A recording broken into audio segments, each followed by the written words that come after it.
In this video, I want to show you how you can fix the 404 error on Shopify.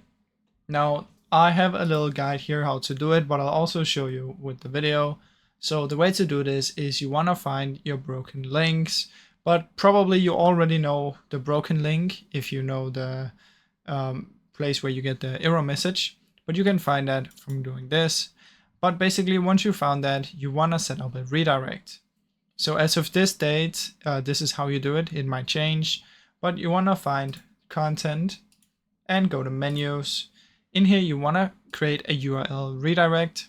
Click create URL redirect, and then you want to type in the broken link, as you can see here. Enter your broken link in the redirect from, and then enter your new one in the redirect to.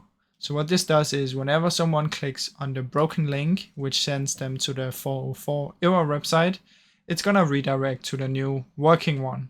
So that's how you can do it. And if this still doesn't work, you can try any of these.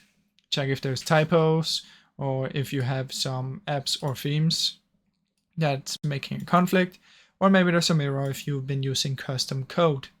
Now, if none of this works, I suggest you just contact Shopify support. Now, I really hope you enjoyed this short video. If you did, please leave a like and subscribe, as it helps me out a ton. Thank you so much for watching.